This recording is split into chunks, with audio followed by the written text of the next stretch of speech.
le salon Révolution, organisé par Nobatech, INEF4 et la Technopole Pays Basque à Anglet. Autour du thème Low-Tech versus High-Tech, le bâtiment comme enjeu de réconciliation. En direct sur Radio Imo.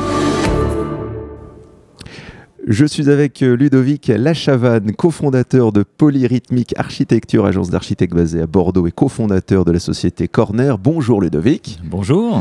Alors on va parler avec vous de Corner, puisque c'est un peu votre nouveau-né, ça a été créé en 2018. Est-ce que vous proposez, c'est un véritable jeu de construction grandeur nature. Est-ce que vous avez réinventé le Lego ? Alors, quelque part, effectivement, on pourrait définir comme ça. C'est quelque part un grand jeu de Lego, un jeu de Lego grandeur nature, on va dire. À l'origine, quand on a créé Polyrhythmique Architecture, c'est qu'on faisait de l'architecture bioclimatique. On a fait des bâtiments passifs, on a essayé de faire tout ce qui était possible au niveau écologique chez Polyrhythmique. Et puis, au bout d'un moment, on s'est dit, tiens, comment aller plus loin ? Et c'est là qu'on constatait quand même que on construisait encore un petit peu comme à l'après-guerre, finalement, malgré l'évolution du numérique. Et on voulait aller plus loin. Donc on a créé Corner, qui est un système constructif bois et qui est un process assez ludique, finalement, qui peut s'apparenter au Lego. Alors concrètement, comment ça fonctionne ? Alors, nous avons tramé l'espace sur un point de connexion tous les 40 cm dans l'espace. Nous avons dissocié les parois horizontales et verticales des poutres, des angles, on va dire, d'où le nom Corner. Les parois sont finies intérieures-extérieures, composées essentiellement de bois ou de matériaux biosourcés. Et les angles, les poutres, sont des poutres qui abritent les fluides. Voilà, donc c'est des poutres structurelles et des gaines techniques fluides. Et on clippe les parois dans les poutres comme un Lego finalement, comme une chaussure de ski dans un ski. Clic-clac. Et voilà. Ah, mais c'est un gain de temps considérable à la fois en termes de délai. Je pense que grâce à ça, un chantier est respecté, puisque c'est un peu, je ne veux pas dire la principale problématique, mais souvent les chantiers sont très en retard dans la construction traditionnelle. Vous, avec ça, c'est incroyable en termes de timing. Alors c'était le but, effectivement, c'était d'éliminer des points durs, des points bloquants, des points pénibles du chantier qui finalement ne grandissait personne.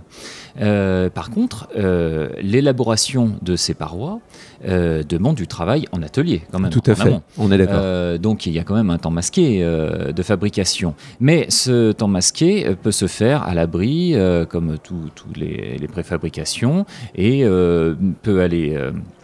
peut être très rapide parce que nous fournissons tous les documents techniques pour que toute la charte qualité qui va avec, pour que ce produit se construise très rapidement. Alors, vous parliez justement de ces modules préfabriqués. Donc, vous êtes en fait dans la tendance de la construction hors site, oui, qui se fait. Est-ce que pour vous, c'est un peu l'avenir du bâtiment et que finalement le chantier ne soit plus, soit la finalité, mais que ce soit la partie conception où tout se fasse et on gagne du temps, on gagne de l'argent et beaucoup de choses pour vous? Oui, alors je pense qu'il y aura toujours, et c'est très intéressant dans le monde, qu'il y ait une diversité de réponses. Mais ma réponse à moi, ça sera très clairement oui, construction hors site, préfabrication. Parce que je préfère visiter un atelier avec un petit peu de sciure et des gens qui bossent à l'abri, qui ne sont pas interrompus par les intempéries, que d'avoir les pieds dans la gadoue d'un chantier qui prend du retard parce que la grue s'est enfoncée, parce qu'il y a un problème d'appro, parce que voilà, tous les problèmes classiques qu'on connaît du chantier. Après, je ne dis pas que c'est la seule solution, mais en tout cas, ça sera la mienne. Alors, on a vu qu'il y avait des gains en termes de timing avec votre solution. En termes économiques, quels sont les avantages de la solution que vous proposez ? Alors,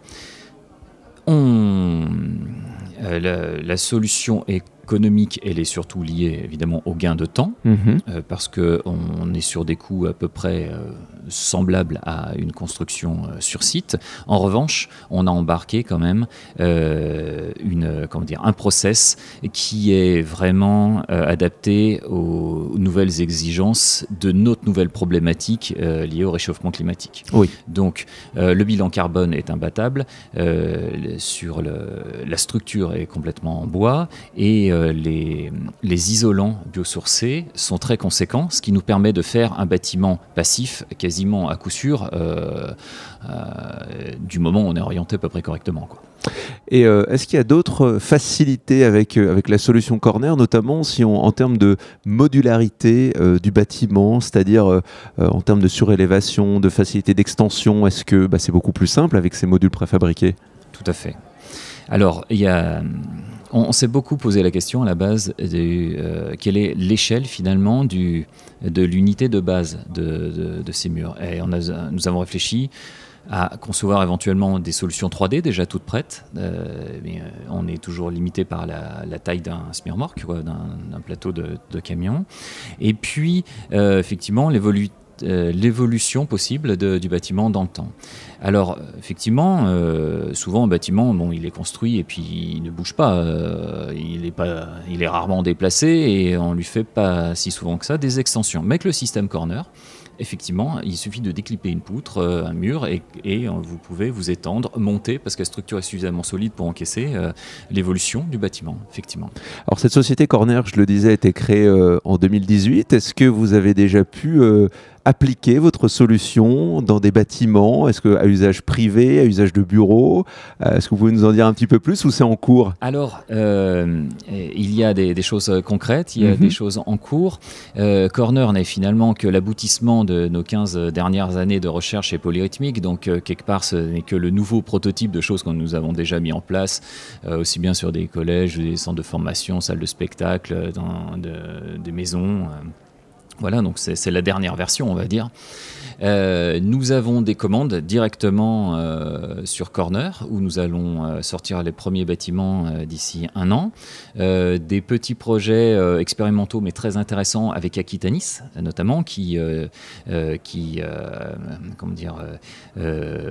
nous soutient dans sa branche innovation, aussi bien chez Polyrythmique que chez Corner. Et puis, nous allons faire un gros projet à Mérignac, dans la banlieue bordelaise, un projet de moins 4000 m², qui sera un projet où on va mixer les usages. Nous ne serons pas les architectes, là pour le coup, c'est un confrère qui sera l'architecte, c'est Michel Pétiot-Létang, et nous lui fournissons toute la technologie Corner, ce qui est une demande du client. Alors moi j'ai une question un peu plus globale sur ces modules préfabriqués. Oui. Que vous utilisez. C'est vrai qu'aujourd'hui, donc, on en voit de plus en plus. La construction hors site, c'est une tendance lourde dans le bâtiment. Une autre tendance, c'est qu'aujourd'hui, le grand public a accès à des logiciels entièrement paramétrables en fonction de ses besoins. Donc, si on prend ces logiciels, ces modules préfabriqués, et finalement, est-ce que le métier d'architecte, il a encore un avenir ? Alors c'est une grosse question et je dirais même que c'est une inquiétude que j'ai eue. Parce que même si aujourd'hui je peux avoir la casquette entrepreneur, je suis fondamentalement architecte dans mon ADN. Et je défendrai toute ma vie mes confrères. Mais ce dont je suis sûr, c'est que quel que soit l'outil, s'il n'est pas lié à une réelle réflexion architecturale sur l'espace, vous n'en ferez rien. Même si le logiciel est très ludique, celui que nous allons sortir, parce que Corner fournit une application qui est très amusante. Les enfants pourront même jouer avec, j'en suis sûr. Ils pourront s'inventer virtuellement tous les plus grands mondes Lego du monde, un petit peu comme Minecraft ou autre. Mais concrètement, si vous n'êtes pas architecte, vous n'arriverez pas à faire l'architecture. Et là, nous avons aussi pris l'option de faire une trame très fine, c'est-à-dire que le point de connexion, la trame étant basée sur un pas de 40 cm, c'est un peu comme si c'était la première brique du Lego. C'est-à-dire qu'avec ça, les architectes pourront faire beaucoup de types d'espaces différents. On ne fiche pas l'espace avec ça. La trame 40-40 est à peine plus contraignante qu'un pauvre parpaing finalement, quoi.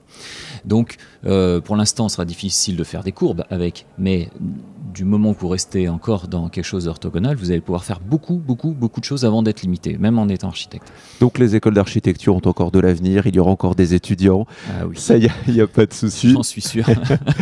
Dernière question pour vous sur l'événement sur lequel nous sommes aujourd'hui, organisé par Nobatech, INEF4 et la Technopole Pays Basque. Nous sommes à Anglet autour de cette thématique low-tech versus high-tech, le bâtiment comme enjeu de réconciliation.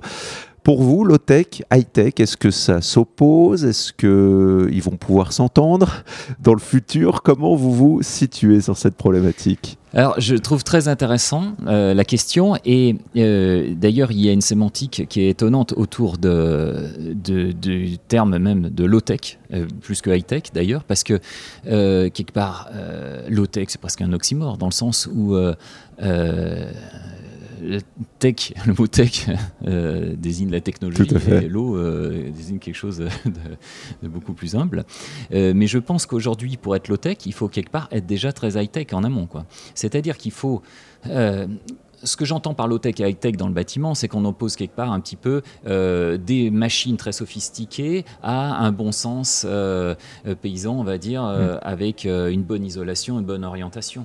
Mais aujourd'hui, pour faire un bâtiment très très bien isolé, sans pont thermique, ça demande d'avoir compris ce que c'est qu'un coefficient de conductivité thermique, un savoir-faire de comment on rompt les ponts thermiques, comment on met en œuvre ça, les réglementations, les normes, etc.